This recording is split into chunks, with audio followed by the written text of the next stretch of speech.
Welcome back to the channel. This is Oblivion, and we're here with the Valentine's banner reveal. Now, obviously, we already know this is Fates. We know exactly who's on the banner, but we don't know all the skills yet. And I'm really interested to see what that new healing special is, just exactly what it does. Also, Wrathful is at 4, so let's go ahead and jump in and see what these skill details are. Who's first? It's Takumi. Pretty sure he's a mage, right? Yep, blue mage armor. Okay. Interesting. Okay, he has a save skill. Not a surprise there. He has a preference weapon. Attack speed far save. That's actually really important. We've needed speed far saves for a long time now, so getting the first one is a big deal. Also, Savvy Fighter 3 is getting added again, so now we have 2 sources of it. Unfortunately, both of them are in the limited summoning pool, so it's not the best, but at least we have another option now. Okay, let's check out Dawn Sweet Box. Accelerate special trigger -1 at start of combat if unit's HP is greater than 25%. Grant +5 to all stats to unit and inflicts attack and speed -4 and attack and speed -X on foe during combat. X equals 3 times the number of allies within 2 spaces of unit whose attack at start of turn is greater than or equal to unit's attack -4, max 6. So essentially, he's automatically gonna inflict attack and speed -4, right? So it's essentially another 4 attack and speed, or no, it's essentially another defense and res +4 and speed +4, right? But then also, depending on how many allies he has within 2 spaces, is greater than or equal to his attack -4. That's so random. He'll get more stats essentially, so he can get up to what? 10 more speed, defense, and resistance. It looks like, yeah, that's what. So okay, that's good. I mean, they're giving out free stats a lot now lately. Okay, so then let's see. And then the following effects will occur based on the value of unit speed minus foe speed. If greater than or equal to -4, reduces damage from foe's first attack during combat by 30%. If greater than or equal to 0, when unit deals damage to foe during combat, restores 7 HP to unit, triggers even if 0 damage is dealt. If greater than or equal to 4, foe's attack can trigger foe's special. And unit has weapon triangle advantage, inflicts special cooldown count +1 on foe before foe's first attack during combat. Okay, so essentially, if you are fast enough, you can get all these effects. But if you are -4, right, speed on the enemy, you still get the damage reduction at the very least. That's interesting. I don't know how good all these effects are, right? Like, decelerating specials is a very big deal. It's, you know, it's one of the reasons why Duo Duma is good. Probably the best thing on him is the amount of stats you can get. The ridiculous amount of speed and defense and resistance additional on top of +5 is really solid. I don't know how good this is going to be, though. Like, the problem is with any mage armor is that they don't have Hardy Fighter. And Hardy Fighter is the meta for armors. It's how they survive. Without Hardy Fighter, armors just struggle. So, I'm not sure exactly how good Takumi will be. I think he'll be good, but I don't think he's going to be, like, meta, right? By any means. I think that far save will be meta, though. I can see people taking that for sure. Here's Leo. Can Leo actually be good? Can he actually be good? We've seen his stat line, and it was not impressive from what I remember. So we have a green bow cav. He does gravity. That's really cool, though. Yeah, like look at his stat line. 59, 31. Like, this is not typically the stat line you want. Like, you typically want speed. Okay, so let's see. So we do have a preference weapon, and we have Remote Mirror, like I said. So this is essentially the other version of Remote Sparrow, right? But instead of getting speed and attack, you're getting resistance now, and it's +10, which is pretty nice. The damage reduction is sweet as well. But let's check out the weapon. Dusk Bloom Bow, special -1, effective against flying foes at start of player phase or enemy phase. Ooh. If any foes in cardinal directions of unit have resistance less than unit's resistance, inflicts defense and resistance -7 and gravity on those foes through their next actions. If unit initiates combat or is within 2 spaces of an ally, grants +5 to all stats to unit during combat, and the following effects will occur based on the value of unit's resistance minus foe's resistance. So if it's greater than or equal to 1, unit makes a guaranteed follow-up attack. Okay, that's really simple, right? And he definitely needs that because he's slow. If it's greater than or equal to 4, unit deals damage to 20% of unit's resistance during combat, but not with AoEs. Ugh, damn. That's still really good, but the AoEs would have been nice. And then if it's greater than or equal to 7 and unit initiates combat, neutralizes effects that prevents units' follow-up attacks and reduces damage from foes' first attack during combat by 30%. Huh, okay. This is much more cohesive, I think, than Takumi's, right? You're like kind of just stacking up effects you want, right? So guaranteed follow-up attack is what he desperately needs. True damage is going to allow him to actually do some damage. And then when he has 7 or more resistance, he's going to get, offensive no follow-up. which means that he's actually going to get the double most of the time. And then he's also going to get damage reduction, which will stack with remote mirror. So it won't be 60%. I'm not sure exactly what it'll be. Probably like 40-something%. So it's not bad, right? The problem is being slow still sucks, right? Because you are just weak to no follow-up. If you run into a fast no follow-up user, this is doing nothing. So that's kind of rough. The gravity check is really, really cool, though. I really do like that a lot. Like, being able to just, like, gravity people on not only on your phase, but also on the enemy phase means that you can gravity at the beginning of your turn. So you can plan where Leo's going to be. Like, let's say in Ether Raids, he gravities them, right? And then you move him, and at the end of your turn, you put him in a spot where you want to gravity somebody else. And then they get gravity on their turn. So you can, like, gravity up to 2 people, which is really, really cool. How good is that, though? I think in Ether Raids, there could be some uses for that for sure. A lot of people are going to run and shoot, being able to gravity them is pretty strong. And the defensive res -7 is also nice. In Summoner Duels, it's not always easy to do that, to line up everything perfectly, right? Especially at the beginning of the turn. A lot of times, you're just not going to be in position. But having it at the end of the turn is also really good. So maybe that's usable in Summoner Duels. I don't know. I'm sure somebody will use it, but I don't know how good it will be. Just because as a unit, I don't know how strong Leo's actually going to be. He doesn't really have... He has some nuking of potential, but he doesn't seem to have as much that is needed in like the most competitive levels of Summoner Duels. He'll definitely be usable, but I don't think he's going to be like meta by any means. But overall, this is by far the best Leo we've ever gotten. And he has some really cool effects. I think the gravity is really awesome. That's a big iceberg, 160. Holy crap. Okay, here's Hana. She's our free-to-play demote. Okay, so we have Special Fighter, which is cool. Nothing amazing. Armored Stride, that's also nice, but really Armored Stride is pretty outdated now when you have Assault Troop. Let's look at the inheritable weapon, Pedalfall Blade. At start of combat, if unit's HP is greater than 25%, grants attack and speed +5 during combat, and also, if unit speed is greater than foe speed, neutralize effects that guarantees foes follow-up attacks, and effects that prevent units follow-up attacks. What? And deals +5 damage when dealing damage with an area of effect special. Oh no, it doesn't work with AoEs. Okay. Wow, what? Okay, so this weapon gives attack and speed +5, which is solid. It gives you no follow-up. You just get full no follow-up as long as you win a speed check. So it's pretty much like the no follow-up you would get from a buff. Wow, and you get 5 true damage. That's a really good inheritable weapon, honestly. It's probably one of the best inheritable weapons we've had for a while. It's probably like almost as good as Whitecap though, in some senses. Okay, so here's our duo. Finally get to see exactly what they can do, because I'm really interested in seeing that special and the Wrathful Staff 4. So we have Dusk Dawn Staff 4, Poetic Justice. That is not Wrathful Staff 4. Okay, wow. Okay, let's start from the top. So we have Dusk Dawn Staff, foe cannot counterattack, so that is the dazzling part of the staff. Special cooldown -1, ooh, nice. Cooldown count -1, max cooldown count value cannot be reduced below 1. Okay.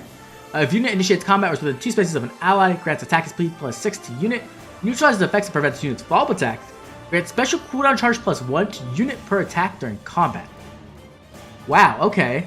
And after combat, if unit attacked, inflicts status on target and foes within 2 spaces of target, preventing counterattacks through your next actions. Wow, that's a staff. Holy crap, that's a good staff. Oh my gosh. So we have a Dazzling Staff, we have Slaying, we have attack and speed +6 as long as they either initiate combat or if they have an ally within 2 spaces. You have offensive no follow-up, you have a dual phase breath effect so you can charge up specials, and then also you have a flash effect after combat. Wow, that's a really good staff. Holy crap, that's strong. Oh my gosh. And then we have Return Plus, that's nothing there. And Holy Pressure. So here's our new healer special. After so long, we're finally getting one. If an assist skill is used, unit special cooldown count does not go down. Okay, that makes sense. Okay, that's actually really interesting. I didn't think about that. Because typically healer specials are tied to you like healing or doing damage, right? And that way you can like get off like the the big heals and stuff. Well, with this, they don't want you to do that. This is a purely attacking special. So when special triggers, boost damage by 40% of foes' resistance. Calculates damage from staff after combat damage is added. If the special is triggered during combat, inflicts gravity on target and adjacent foes after combat. Holy shit! That's really, really strong. This unit's actually kind of insane.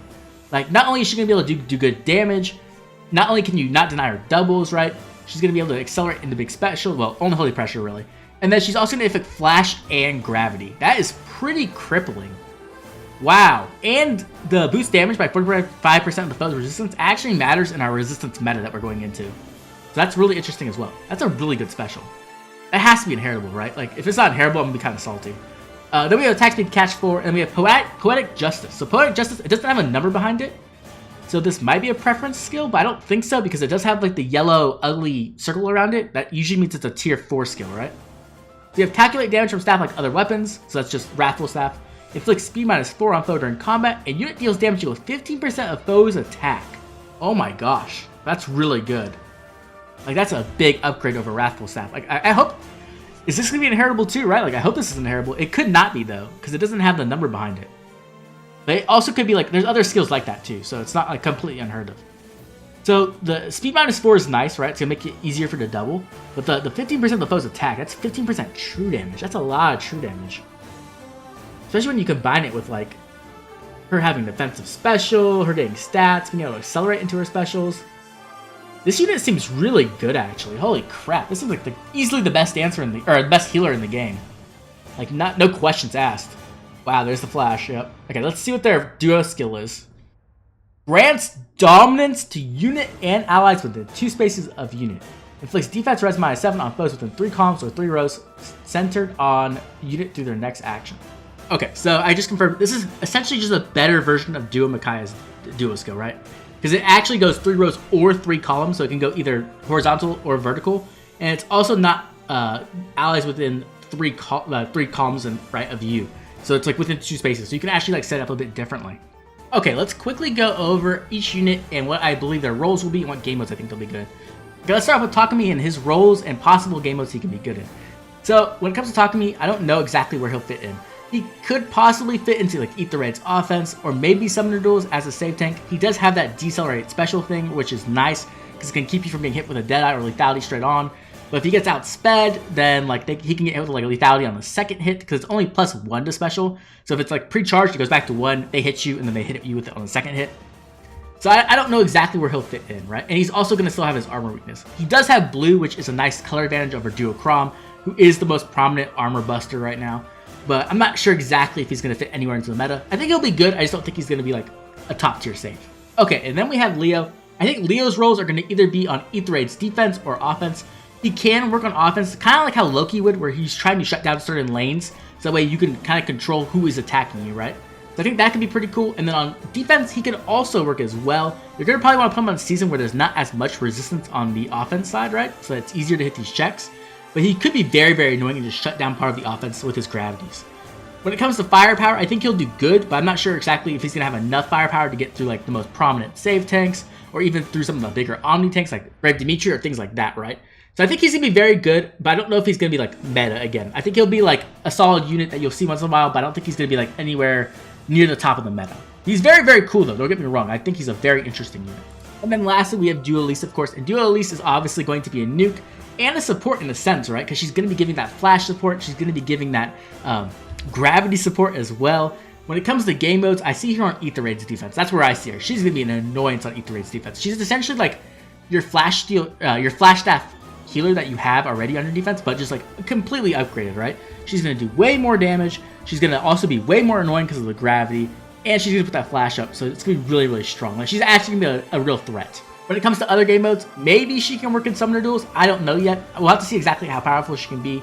I don't know if she has enough power to punch through a bar save, right? Like a Duo Duma or like even a Brave Hector maybe. So depending on that could be kind of rough. She can offer some really annoying things though, right? Like gravity and flash.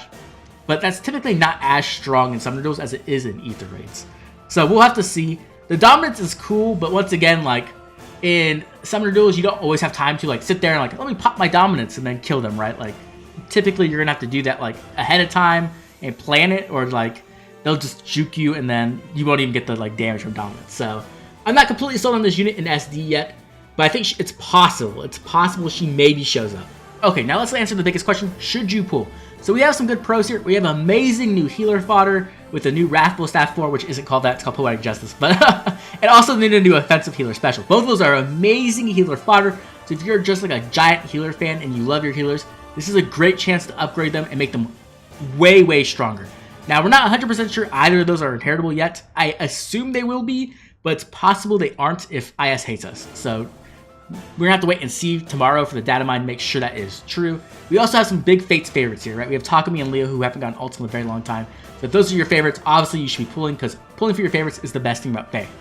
Now when it comes to cons, we have the Hero Rises banner showing up on March 22nd, and I believe we'll know the results by like March 3rd or March 5th. So this banner should be around long enough for you to see if the Hero Rises banner will interest you or not, even though you won't be able to summon on it yet. We also have new Heroes banner coming in probably 2 to 3 weeks, and it's possible that it's Engage. So if you're really deep into Engage like I am and you love the cast, you might want to wait and see if we get some more Engage characters that you enjoy on that banner. The other thing is we have 2 remixes showing up this month. We have 2 remix masters, one with Peony, one with Throsir. So if you're interested in them and getting merges on those 2 or the other units on those remix banners, you might want to wait for that as well. And then lastly, of course, we have a lot of good banners running right now. We have the Engage banner, we have the Hero Rises Engage banner, and we obviously have the Fomortis Mythic banner, which is like super cool, at least for me. So those are all reasons that you might want to summon on those instead. But if you are a giant healer fan, this is the banner for you, and you're probably going to want to pull Elise. Though you might have to kill her for your favorite healer, which probably feels a bit bad. So when it comes to this banner, I think the answer is a little bit more personal. Do you love these characters, or do you love this fodder or healers maybe? Then maybe you should be pulling. If not, maybe wait a little bit longer. See if that Hero Rises banner is really good, because it's possible that we get like a crazy color share there where you really want to go in and get lots of merges.